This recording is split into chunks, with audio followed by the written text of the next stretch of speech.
Ciao e bentornati a bordo. Se sogni di lavorare su una nave da crociera, c'è una cosa che devi sapere. Prima di tutto, quanto si guadagna davvero. Dimentica le cifre generiche che trovi online. Con i miei 20 anni di esperienza da interprete a manager, ti dico la verità che le compagnie tengono nascosta.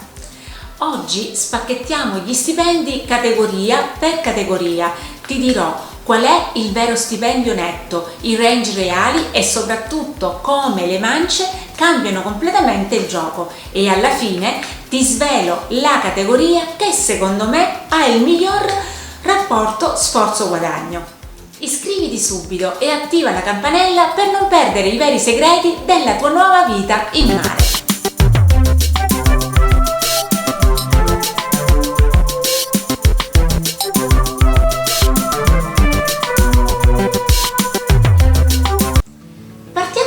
Shock. Quando firmi il contratto spesso vedrai una cifra che ti sembra molto più bassa di quello che ti aspettavi. Questo perché il modello stipendio sulla nave da crociera è unico, non solo è un salario base, uno stipendio base, è una combinazione di stipendio base più benefit pazzeschi più mance per alcune categorie. La chiave di lettura è il risparmio. Devi calcolare quanto risparmieresti a casa, vitto, alloggio, utenze, lavanderia, assicurazione sanitaria e tutto incluso.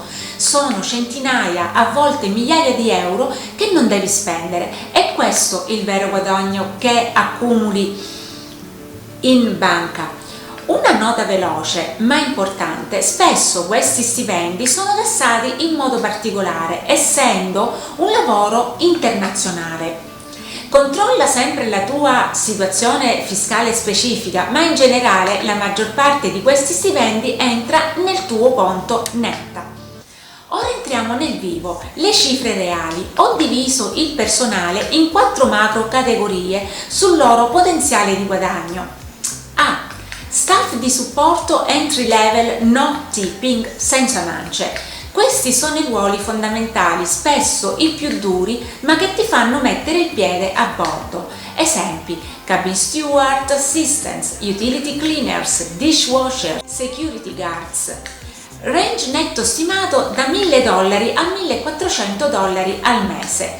La realtà: molte ore di lavoro fisico, ma zero spese, significa che quei soldi li metti via. B. Staff con mance alto tipping. Questa è la categoria che ti fa guadagnare una fortuna se sei una persona socievole e lavori sodo. Esempi: camerieri, waiters, baristi, cabin steward seniors. Range netto stimato da $2.500 a $4.500 e più al mese. Il segreto? Lo stipendio base è ridicolo, ma le mance gestite dalle compagnie e garantite fanno esplodere il guadagno. In alta stagione superare i $4.000 non è un sogno. C. Staff operativo e intrattenimento, fixed salary, stipendio fisso. Qui rientrano i ruoli con un salario fisso, meno dipendenti dalla gratificazione del cliente. Esempi: interpreti, host, hostess, musicisti, tecnici del suono, luci, eccetera. Range netto stimato da $1.800 a $3.000 al mese.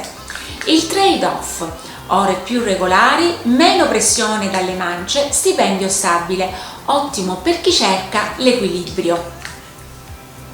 D. Management e ufficiali, upper echelon.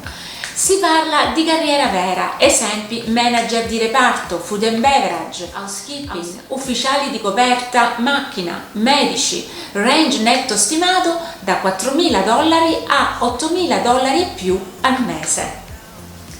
La sfida? Stipendio altissimo, ma responsabilità enorme, gestione del personale 24 ore su 7 e un livello di stress significativamente maggiore. Si guadagna molto, ma si vive per il lavoro.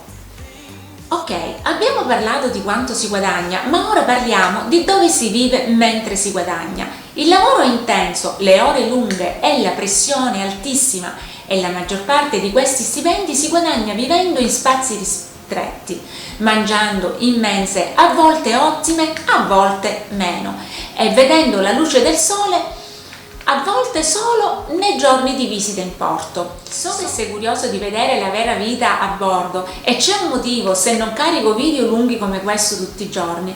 La connessione in mare è spesso un disastro e io devo anche concentrarmi sul lavoro. Per questo ti invito a seguirmi su Instagram, il link è qua sotto. Lì pubblico regolarmente reel rapidi che ti portano direttamente nei corridoi della crew. Ti mostrano la lavanderia, la mensa, l'atmosfera della giornata a bordo e i porti fantastici che visito.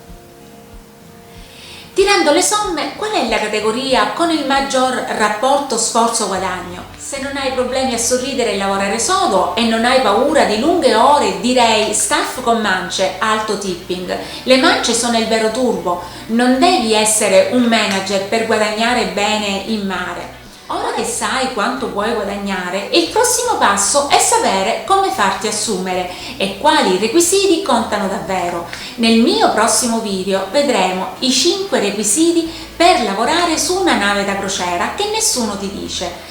Fammi sapere nei commenti qua sotto in quale categoria di stipendio ti vedi e se hai una domanda specifica sugli stipendi o sui reel che hai visto sul mio Instagram, fammela pure nei commenti qua sotto, rispondo sempre.